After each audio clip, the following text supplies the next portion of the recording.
Бул тасма Багыш эл коомдук бирикмесинин колдоосу менен даярдалды. Мейли мени атып салышсын. Мейли өлтүрсө өлтүрүп деле салышсын. Бирок мен баары бир элдин мүлкүнө кол салгандарды жок кылам. Мен корко турган болсом алар кутуруп кетишет. Өлкөнүн кызыкчылыгы менин кызыкчылыгымдан өйдө турат, өмүрүмдөн да. Өзүмдү коргоп калууну ойлоого убактым да жок. Эл жетекчиге эмес, жетекчи элге кызмат кылышы керек. Ак үйдөгү ууруларды тазаламайын, өлкөнү өнүктүрүү мүмкүн эмес.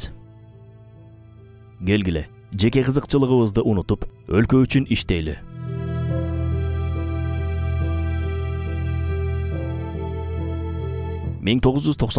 жыл. Декабрь айлары.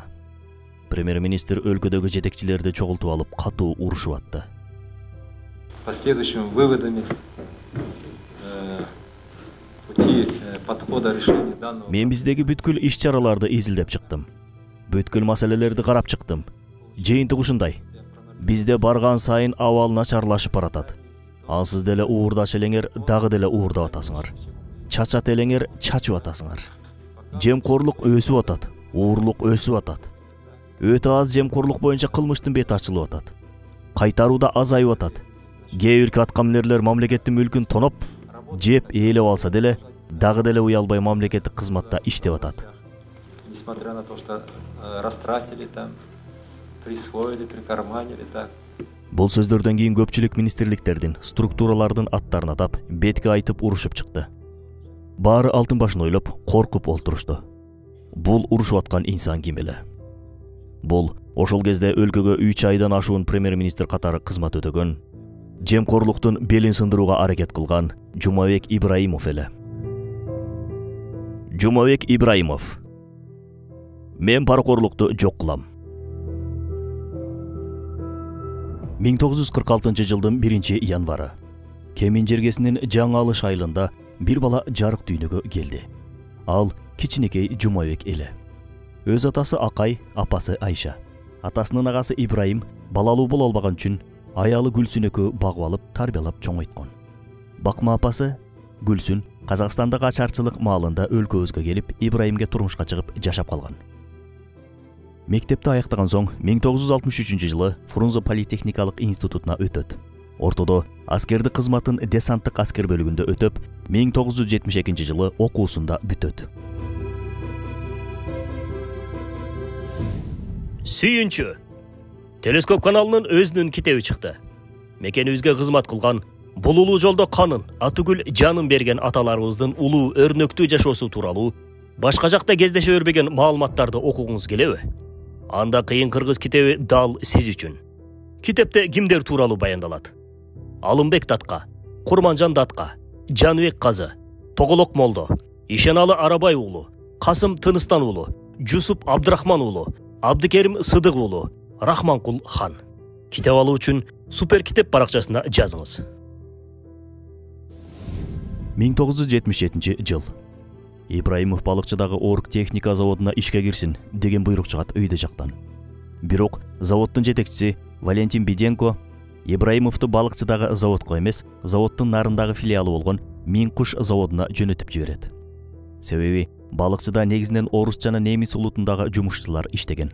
Бир да кыргыз же азиялык болгон эмес. Себеби союздук маанидеги заводдун станокторунун иштөө сырлары, принциптери, башка заводдор менен болгон байланыштары бар болгон. Бул сырларды жергиликтүү калктын билип алуусун каалаган эмес ошол кездеги заводдун жетекчилери. Алардын ою боюнча кыргыз тоодо кой багып, казак талаада төө айдап, өзбек аңызда пахта чабышы керек эле. А завод иштетүү, ачылыш жасоо сыяктуу иштерди өздөрү гана аткармак. Ибраимов Мин Кушта бир аз иштеген соң кайра балыкчыга келди. Ал жерде жумуш башталган күндөн баштап эле көпчүлүктүн дыкатын өзүнүн жаратман ойлору менен бура алды. Заводдун жетекчилигине кирип, завод мындан да көп өндүрүштөрдү аткара алаарын айтып, далилдеп берет. Натыйжада заводдон мрамор, гранит таштарын кайра иштетүү жөнгө салынып, курулуш материалдары өндүрүлүп чыга баштайт. Бул өндүрүштөрдөгү станоктордун көбүн Жумабек Ибраимов өз колу менен жасап чыккан. Иш билгилигинин артынан жумушунда көрө албастар да пайда болду. Бирок ар кандай бут тосууларга карабай, 1981 жылы Орг техника заводуна жетекчи болуп дайындалат. Мындай заводдо бир кыргыздын жетекчи болуп калуусу чынында укмуш көрүнүш болчу. Себеби Тигилер аны өлсө да жетекчи көтөрүшмөк эмес. Заводдун жетекчилигине көп киши көз салган эле. Бирок Жумабек Ибраимовго насип болду бул кызмат. Анын учурунда завод болуп көрбөгөндөй өсүп өнүктү. Заводко кесиптик жактан өнүктүрүүчү китептерди көп алып келип, өзү да көп окуду. Дайыма жаңы чыккан технологияларды окуп изилдеп турчу. Ал башкалардай ашынган фанат коммунист эмес болчу. Ошол мезгилдин саясий экономикалык абалына карап, реалдуу анализ жүргүзө алчу. Ошол кезде кээ бирки жетекчилердей эле ал да коммунизмдин жакынарда кулоосун жакшы билген. Мисалга алсак, ошол кездери Султан Ибраимов да коммунисттик партия реформага муктаж болгонун, себеби партия өтө эле элден алыстап кеткенин айткан эле. Дал ошол сыяктуу эле Жумабек Ибраимов да коммунисттик режимдин бюрократиясын жактырган эмес. Кечке эле жетекчилер эле жыргап, карапайым калк жана жумушчулар кыйналып жүрө береби. Биз качан эркин боло алабыз деп сталинизм, ленинизм идеологияларын жактырбай, өз алтынча болгонго умтулчу. 1985 жылы Балыкчы шаарынын жетекчилигине дайындалат. Көп өтпөй эле Миң куш заводу жабылып, 1000 киши жумушсуз калат. Бул кишилерди тез арада жумуш менен камсыз кылуу максатында Балыкчыга калем заводун ачып, жумушсуздарды ошол жака жайгаштырат. 1991 жылы советтик режим кулап, өлкөбүз эркиндикке чыкты. 1992 жылдын январында ошол мезгилдеги өнөр жай министри Эсенгул Өмүралиев аны чакырып, Бишкектеги ЭВМ заводуна жетекчилик кызматын сунуштайт. Министр өз сөзүндө: ЭВМдин жетекчиси Виталий Глушич жумушун таштап, башкалардай эле Орусияга кетип калды. Завод жетекчисиз, сырьёсуз калды. Союз куласа деле Москва буйрук бергенин токтотпой жатат. Алар өздөрүнүн жетекчисин иштесин деп, Немыкинди жетекчи катары койгула деп атат. Бизге өзүбүздөн чыккан, өзүбүз ишеним арта алган, эч жака кетип калбаган мүдүр керек. Ошондуктан бул жоопту кызматты сиз өзүңүз аркалап бериңиз, дейт. Жумабек Ибраимов бул сунушка дароо макул болот да, эртеси күнү ишти баштайт. Заводдогу абал оор болчу. Бул мезгилдери чынында Москванын 70 жыл бою тоногону аз келгенсип, Орусияга кете тургандар ГТРда да өтө көп завод-фабрикаларды, мамлекеттик ишканаларды тоногон эле. Дал ошол сыяктуу эле Глушич КТРден алдын өзүнүн командасы менен заводду күчүнүн жетишинче тоногон экен. Заводко таандык болгон мал чарбачылыкты бүтүндөй сатып жок кылган. Заводдун машиналарын бүт тоноп, калгандарын таштандыларга ыргытышкан. Алардын бул мамилесинен биз кеттик, буларга эч нерсе калбасын дегендей эле маани чыгып тургансыйт. Жумабек Ибраимов келген кезде Немыкинда заводко өзү жетекчи болуп алган эле. Заводдо жетекчиликтен тартып, кароолчуга чейин, коро шыпыргычка чейин бир да кыргыз жок болчу. Ибраимов келген кезде мына эми кыргыз мүдүр келди. Улутчулдук саясатын башташты. Эми ал бизди куугундуктайт деген ушактар тарай баштады. Көпчүлүгү өз проблемасын чечүү үчүн Ибраимовго эмес, Немыкинге барып, атүгүл сырттан телефон чалуу келсе, сизге кайсы мүдүр керек? Биздикиби же тигилердикиби? деп жооп берчү катчы. Завод бир, бирок жетекчи экөө. Бирөөсүн мамлекет бекиткен, экинчиси өзү эле башкарып алган. Өлкөдө болсо стабилдүүлүк орно элек кез. Жумабек Ибраимов завод менен таанышып чыккан соң чукул чогулуш кылып, эски система менен эмес, жаңы ыкма менен иштешерин айтып, кошумча улуттарга бөлбөстүгүн, бирок заводдо кыргыздарда иштеши керектигин айтат. Анан 2 жыл кыйналабыз, чыдагыла. Андан кийин Кудайым буйруса, заводду өнүктүрөбүз. Айлыкты да, дейт. Кийин заводдо кыргыздарда иштей баштайт. Аларга чуркап жүрүп Ибраимов заводдун жатаканаларынан үй бөлмөлөрдү ажыратып берди. Натыйжада жетекчилик таланты менен душмандарына өчөшпөстөн, алардын деңгээлине түшүп, алар менен тирешпестен көйгөйдү чечип, жумушчулардын сый көрсөткөн жетекчисине айланды. Дал ушул заводдо уулу Ильяс да катардагы кызматкердей эле иштечү. Бирок муну уулу Ильяс да Жумабек Ибраимов өзү да эч кимге айткан эмес. Уулуна катардагы кызматкердей эле мамиле кылчу. Ал эми уулу болсо атам мүдүр деп ээн баштык кылбаганын көрүп, баары таң калып, Жумабек Ибраимовго огош битер сый-урмат менен мамиле кыла башташты. Сырттан завод менен иштешүү үчүн көптөгөн инвесторлор келе баштады. Булардын арасынан эң олуттуусу туркиялык Koç Gruли фирмасы заводдо электрондук кассалык аппараттарды өндүрүү боюнча келишим түзөт. Бирок түрк ишкерлерге мамлекет тараптан кепилдик болушу керек болчу. Жумабек Ибраимов тийиштүү мекемелерге кайрылат. Себеби бул мезгилдери бул аппараттарга муктаждык чоң болчу. Атка минерлер пара сурашып, өз үлүшүн талап кылып туруп алышат. Туркиялык ишкерлер мындай шартта иштей албастарын айтып, кетип калышат. Дайыр болуп калган өлкө үчүн пайдалуу болгон келишим бузулат. Бир аз убакыт өткөндөн кийин Алматада өндүрүлгөн кудум эле дал ошондой кассалык аппараттар өлкөбүздү басып кетет. Өз өндүрүшүнө бут тоскон атка минерлердин айынан өзгөнүкүн кымбат баада сатып ала баштадык. Бирок ал токтогон жок. Ондон ашуун буюмдун түрүн чыгара башташат. Ташкент менен биргеликте мөмө жемишти кургатуучу аппарат өндүрө баштайт. Завод жанар фирмасы болуп өзгөрүп, аябагандай өнүгүп кетет. Буйртманын бюджети миллиард рубльдан ашып, айлык 2 эсеге, атүгүл 3 эсеге көтөрүлөт. Убагында айлыгында убагында бере албаган завод эми минтип өнүгүү жолунда баратты. 1993 жыл. Өзүнүн иш билгилиги менен мамлекеттин көзүнө илинген Жумабек Ибраимов Бишкек шаарынын мэри болуп дайындалат. Шаардагы абал оор эле. Кайсы тармакты алып караба, баарында көйгөйлөр бар.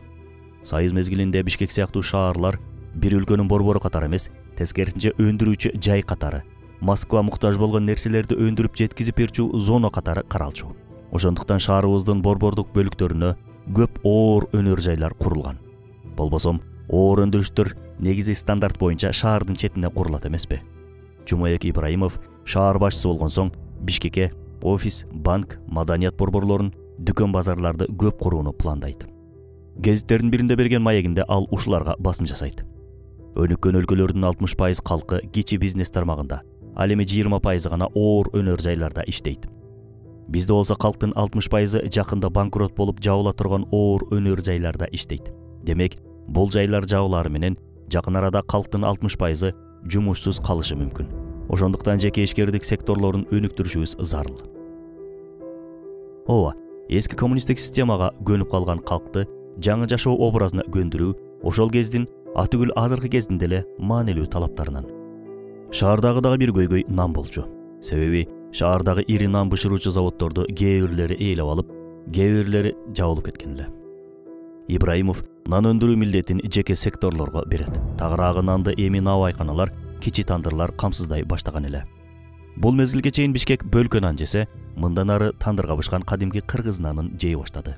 Натыйжада Бишкекке набайкананын наны ушундайча келип калган. Шаардагы дагы бир орчундуу көйгөй транспорт болчу. Мунун алдын алуу үчүн өлкөгө автобус чыгаруучу завод куралы деп, балыкчыдагы заводдо иштеген адистерди Германияга жөнөтүп, ал жактан билим алдыртып, кошумча автобустун тетиктерин да алдырат.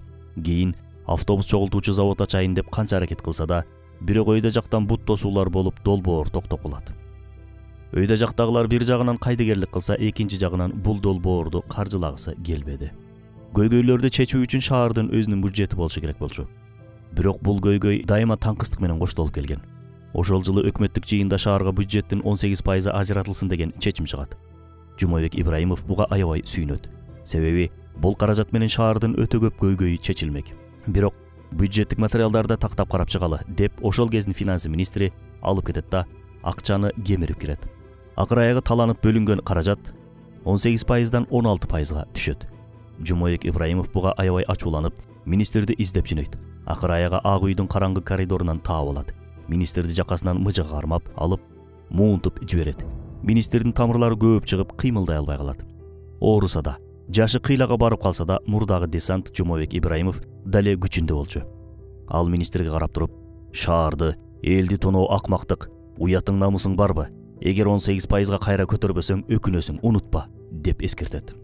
Заматта каражат калыбына келет. Ооба, кээде көйгөйдүн чечилиши үчүн стандарттан сырткары болгон өзгөчө жолдорго барууга туура келип калат. Көмүр таңкыстыгынан улам жылуулук энергия борбору иштебей шаар суукта калат. Ошол кездеги жылуулук борборунун жетекчиси Лев Васильевди чакырып, өлсөң да жылуулукту шаарга бер деп урушат. Өзү да кол кабыш кылып, шаар кайра жылуулукка жетет. 90-жылдардын дагы бир катаал жагы криминал болчу. Шаарда да криминал катуу өнүккөн эле. Мунун орчундуу себептеринин бирөөсү жумушсуздук жана руханий азыктын таңкыстыгы. 1-июнь 1993 жылдан баштап шаарга келгендер каттоого турушу зарыл деген мыйзам чыгарат. Шаардын четтериндеги жерлерди өз алдынча ээлеп алгандарга түшүндүрүү иштерин жүргүздү. Бирок жерди ээлеп алуу үчүн көтөрүлүшкө чыккандардын кээ бирлеринин артында жер мафиясын турганын аныктап чыгат. Буларга да каршы күрөш жүргүзөт.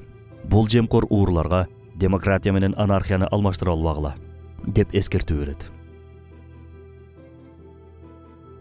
Кээде таңгамаал туруп, жупуну кийинип алып, базарга барып, азык-түлүктөрдү текшерип кыдырчу. Анын бул кылганын кээ бирки аткаминерлер базарда эмне кылып жүрөт, келбей эле койбойбу деп түшүнө алышчу эмес. Бул мезгилдери жолдун четинде отуруп алып, майда чүйдө нерселерди саткан тургундар көбөйүп кеткен эле. Бир жолу жогору жактан Ибраимовго Манас көчөсүнүн четинде отургандардын баарын айдап тазала деп буйрук беришет. Себеби дал ошол көчөдөн сырттан келген мамлекеттик коноктор өтүп калчу. Ибраимов буйрук берген жетекчиге тайманбастан ушинтип жооп берет. Сен ошолорду алгач жумуш менен камсыз кыл. Мен анан аларды айдайын. Бул мезгилдери Жумабек Ибраимовдун өзүнүн үйү жок болчу. Мамлекеттен атайын үй бөлдүрүп берүү боюнча суранып кайрылат. Бир нече айдан кийин мамлекет Жумабек Ибраимовго көп кабаттуу үйдүн экинчи кабатынан 3 бөлмөлүү батир бөлүп берет. Ар бир үй бүлөнүн үйлүү болуусу бакыт эмеспи? Дал ошол сыяктуу Жумабек Ибраимов да үйлүү болуу кубанычына ээ болду. Бирок көп өтпөй эле анын иш бөлмөсүнө жаш өтүп калган аял кирип келди. Буларга да дал ошол Жумабековдор жашаган үйдөн батир берилген болчу. Бирок аларга өйдөнкү кабаттан берилип калган болчу. Үйдө лифт да жок болгондуктан карыялар чыгып түшкөндө аябай кыйналып жатышты. Ылдыйраак кабаттагы батирлер менен алмашалы деп сунуштаса да эч кайсы бир кошунасы макул болбой коет. Карыялар акыр аягы Жумабек Ибраимовго келишет да: "Силер жашсыңар, өйдөнкү кабатка оңой эле чыгып түшө аласыңар. Ошондуктан батирлерибизди алмашсак болобу?" дешет. Таң калыштуусу Ибраимов дароо макул болот. Анан өзүнүн экинчи кабаттагы батирин карыяларга берип, өзү болсо жубайы менен өйдөнкү кабаттагы батирге көчөт.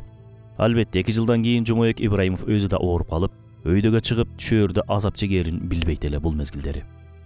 Бирок эл жетекчиге эмес, жетекчи элге кызмат кылуусу керектигин мыкты деңгээлде көрсөтүп бере алды. Элестетип көрүңүз, ким мындай кыла алат? Бир жолкусунда эски Волга менен жүрбөй, келиңиз башкалар сыяктуу мэриянын эсебинен Мерседес алалы десе, шаардын кебетеси бул болсо мен кантип чалкалап Мерседес минип жүрөм. Биз шаарга жакшы иштеп берсек, тепкен мерсибиз ошол болот деп болбой койгон.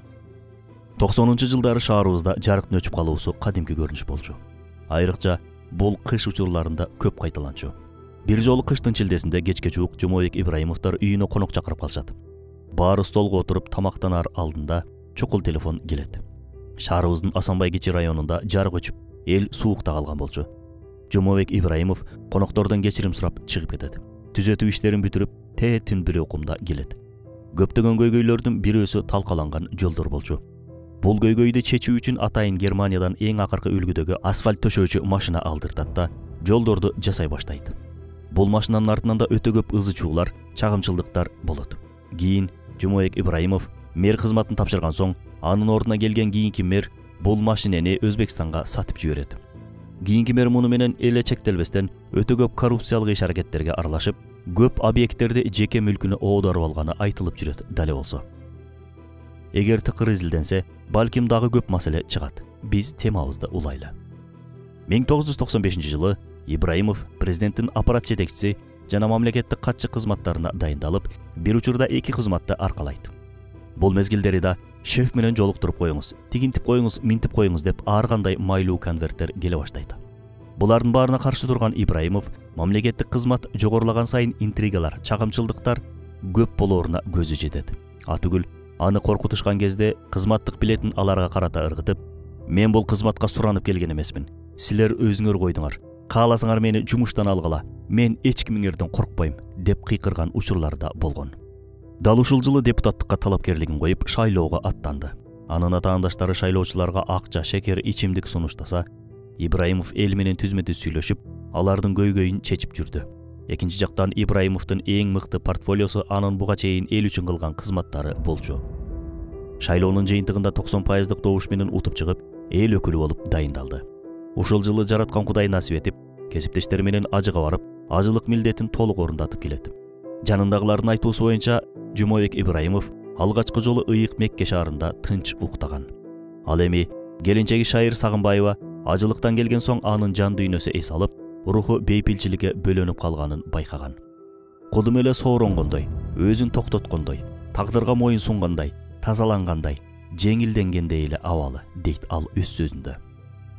Дал ушул мезгилдери врачтар ашказан рагы деген диагноз коюшту. Ибраимов тамактануу тартибине көңүл бөлүп, диетага отурду. Кийин иш сапары менен АКШда жүрүп, дагы бир ирет текшергенде диагноз таза болуп чыкты. Кубанычка баткан Ибраимов эми мурдагыдай эле мекен кызматын уланталат. 1997-жылы кайра ооруп операция жасатты. Ашказанынын дээрлик көпчүлүк бөлүгүн кесип салышты. Ушул эле жылдын аягында мамлекеттик мүлктү башкаруу агенттигинин директору болуп дайындалды. Себеби бул мекемеде да мамлекеттин мүлкүн менчиктеп алуу сыяктуу одоно мыйзам бузуулар көп катталып, реформага муктаж болуп турган. Жумабек Ибраимов бул жерде да тартипти орнотуп, паракорчулукка каршы күрөшө баштады. Албетте коркутуулар майлуу конверттерде көп келди. Бирок Жумабек Ибраимов булардан корккон да жок, азгырылган да жок. Өлкөдө кризис күчөп, экономика начарлап жатты. Паракорчулук бүткүл тармакка жайылып кирип кетти. Инвесторлор барган сайын качып, элдин арасында нааразычылык күчөп жатты. Мамлекетке күчтүү реформатор керек болуп турган. 1998 жылдын декабрында Жумабек Ибраимовду Кыргыз Республикасынын премьер-министри кылып дайындашат.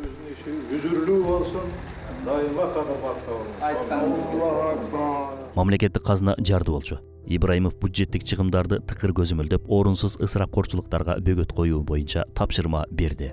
Мисал калсак, 1998 жылы мамлекеттик мекемелердеги транспорттук жана байланыш каражаттары үчүн, тагыраак айтканда, мобилдик телефондор үчүн сарпталган чыгымдын өзү эле 5 миллион сомдон ашып кеткен. Ошондуктан мамлекеттик кызматкерлерден мобилдик телефондорду алдыртып, кызматтык унаалардын санын кыскартып, чет өлкөгө болгон керексиз саягаттарын, мекемелерге баалуу мебелдерди алууну, орунсуз ремонтторду, ар кандай майрам мааракелердин белгиленишин токтотту. Чет өлкөгө болгон саякаттарда атайын учактарда эмес, рейстик учактарда учуу менен бюджеттен 2,5 миллион сомду үнөмдөп кала алабыз деп, өзү рейстик учактар менен уча баштады. Ал эми мамлекеттик кызматтарга адистерди тааныш билиш аркылуу эмес, конкурстун негизинде ишке алуу системасын киргизди. Жыйынтыгында мамлекеттик 49 иш ордуна 200дөн ашуун арыз түшүп, алардын ичинен эң эле иш билгилери тандалып алынды. Бул адистердин көпчүлүгү айыл жергесинен чыккан кыргыз жигиттери, кыздары болчу. Өлкөнү кризистен чыгаруу программасынын үстүндө туура 1,5 ай иштеп, паракор, бейпайда аткаминерлерди коркпостон иштен айдады. Дал ушул мезгилдери кумтор маселеси боюнча атайын башка компаниялар менен келишим түзүп, иштешүүгө аракет кылса да, бирок эмнегедир бийлик канадалык компания менен келишим түзүп жиберет. Өлкөнүн финансысы туруктуу болуп, экономикалык өсүү болуусу үчүн эң алгач паракорчулуктун, коррупциянын кекиртегин бууш керек болчу. Өлкөнүн мүлкүнө кол салгандардын тамырын кууратпай туруп, Кыргызстандын өнүгүүсү жомок бойдон калмак. Өлкөдө жүрүп жаткан ири финансылык агымды изилдеп отуруп, бул агым кайсыл жерде бирөөлөрдүн жеке казынасына сиңип кеткенин изилдеп аныктап чыкты.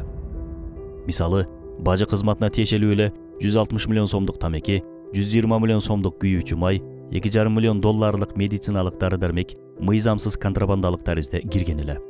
Ибраимов дароо бажы кызматын автоматташтырууну пландады. Ал эми бажы кызматына адистер сынактын негизинде алынсын деп буйрук чыгарды. Бул иштерди аткарууда ошол кездеги бажы кызматынын жетекчилиги менен аябагандай күрөштү. Өлкөнүн негизги киреше булагы болуп эсептелген мамлекеттик ишканаларды текшергенде да абал оор болуп чыкты.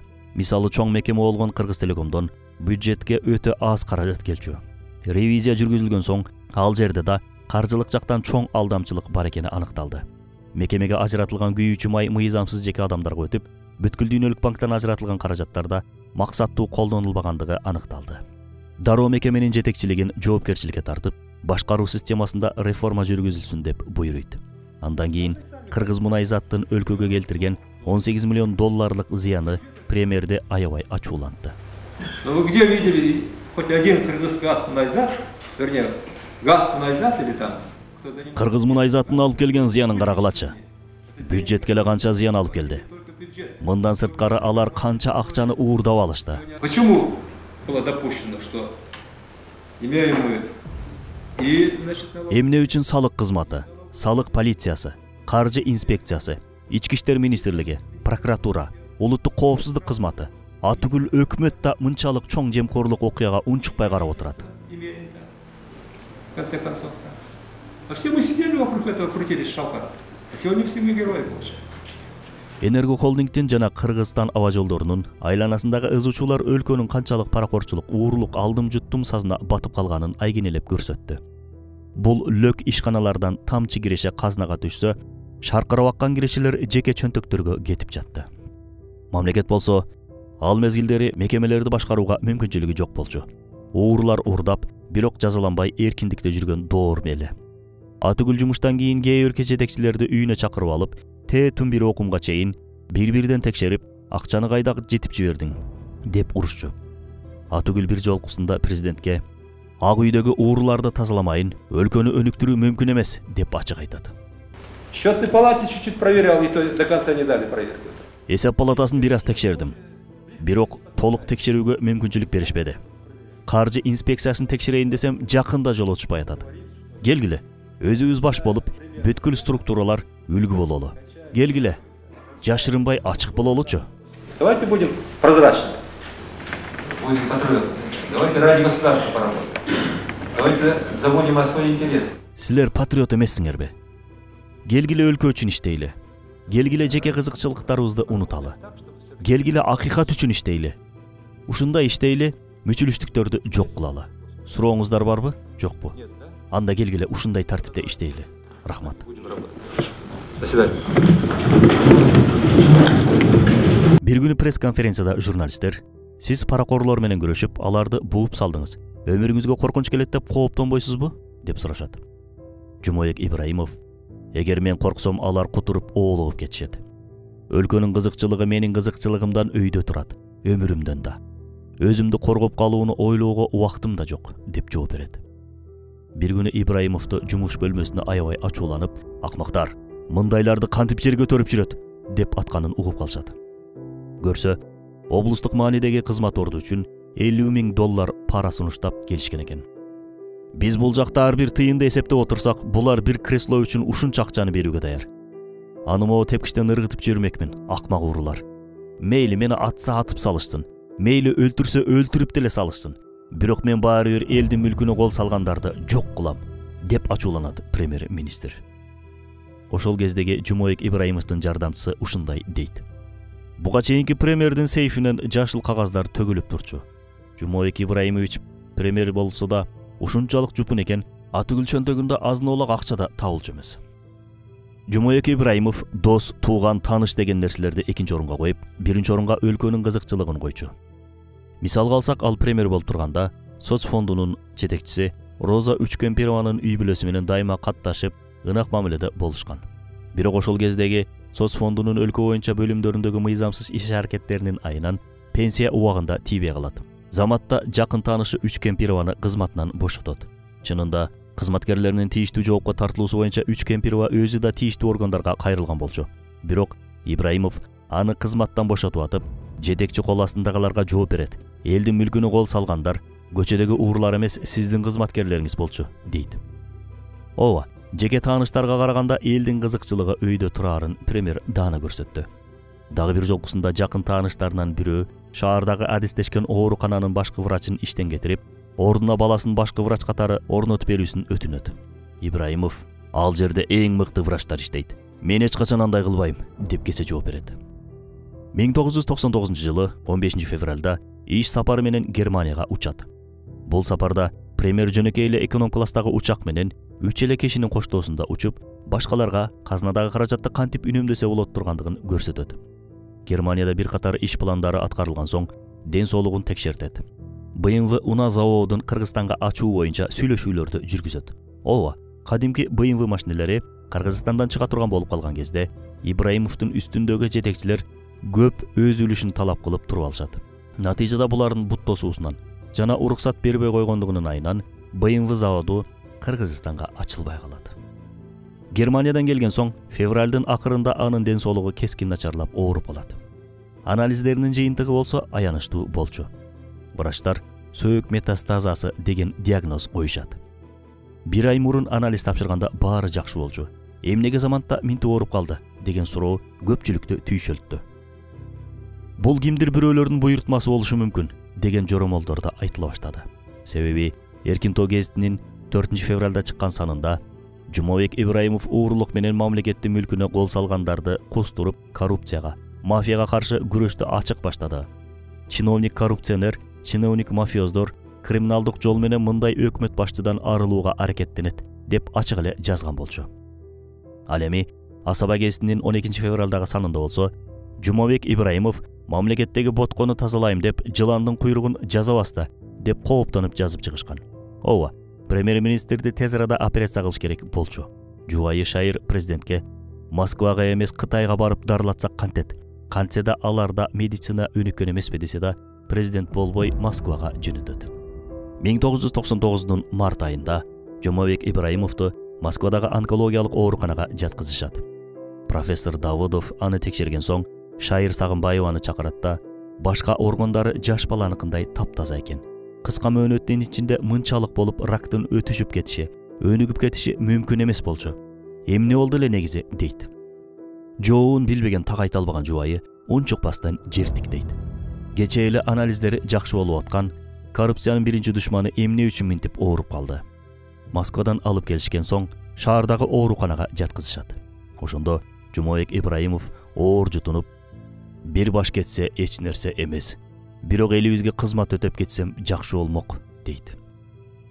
4 апрель 1999 жыл Жумабек Ибраимов бул жарык дүйнө менен коштошот. Өлкөдөгү жемкорлукка каршы жалгыз согуш ачкан үчүн, аны уу берип өлтүрүштүбү, же финансылык махинацияларды мыкты билген үчүн тынчытыштыбы? Айтор айкын далилсиз бир нерсе деш кыйын. Бирок эл оозунда киши колдуу болуп өлдү деген кооптонуу да бар. Балким келечекте бул иштер тийиштүү органдар тарабынан да тыкыр изилденет. Кандай болгон күндө да ал дайыма жаштарга үлгү болуп кала берет. Жалаң гана жеке жыргалчылыгын ойлогон, жеке өзүн гана сүйгөн жашоо образынан сайрылып, эч бир акы күтпөстөн мекен, дин, тил деп мекенге кызмат кылуу учуру келди. Жумабек Ибраимов өрнөктүү жашоосунда 2 үй бүлө күтүп, 3 уул, 1 кыздын атасы болду. Жаткан жери жайлуу, топурагы торко болсун.